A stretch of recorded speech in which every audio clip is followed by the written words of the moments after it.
having new admissions every day. And discharges, it's just that we're having a few more discharges than admits. Staff at OHSU tell us hospitalizations are still at high levels, and most healthcare workers are operating in crisis mode. But they are encouraged by recent data released this week. The good news is we did see some cresting and even some decreases in some regions and statewide as well. So there, it's beginning to get better. But it's, we're well above where we were at previous points in the pandemic. Analysts tell us survey data shows it took 17 days for masking here in Oregon to get above 80%.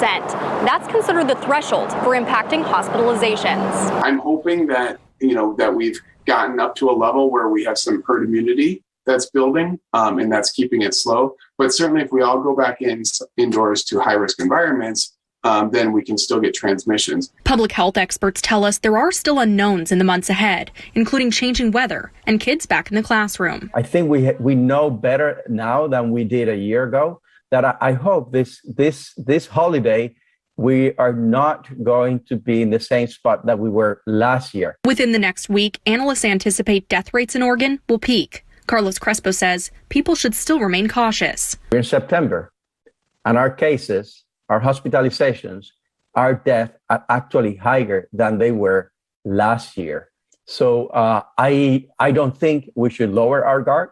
We should actually apply the tools that we have, that we know that work. The experts say all cases are tipping downwards, and breakthrough cases are just a small fraction of the total number for the state.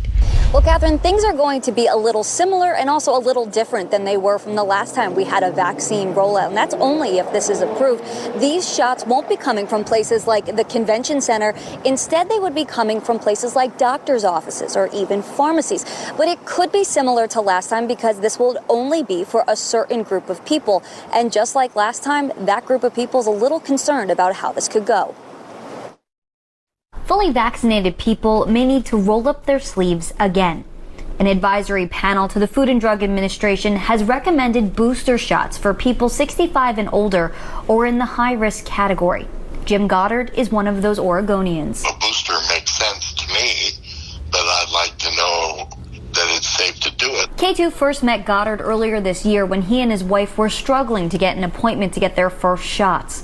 He worries that if boosters become necessary, the rollout could be difficult again. If it turns out that it's something that is going to be to my benefit, then I certainly want to get in the queue. But the queue isn't yet in place. According to the Oregon Health Authority, federal and state agencies have to approve the booster first.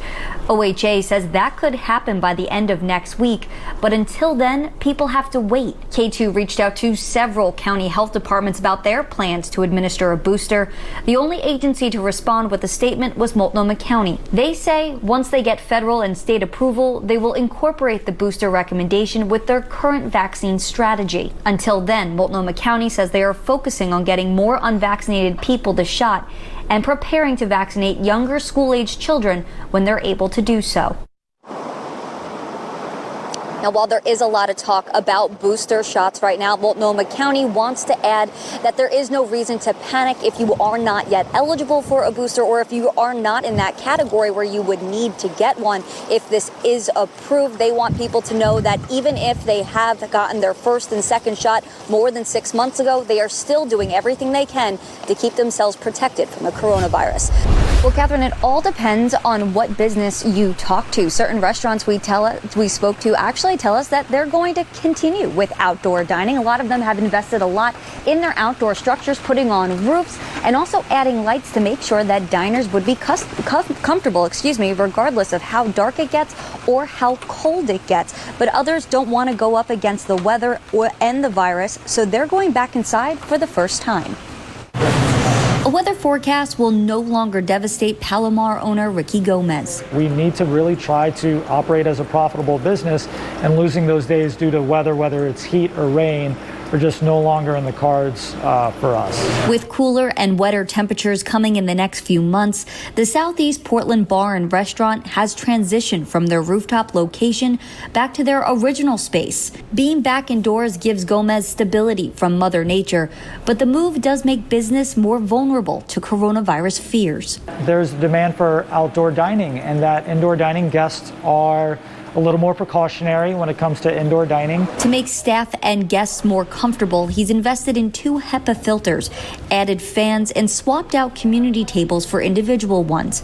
But only time will tell if these changes are enough. We know the Delta variant has already made consumers a bit wary to come out, which is totally understandable. But, we're still trying to keep all of our employees fully employed and trying to keep them, going. Instead of investing equipment indoors, other restaurants are deciding to put these resources in their outdoor spaces.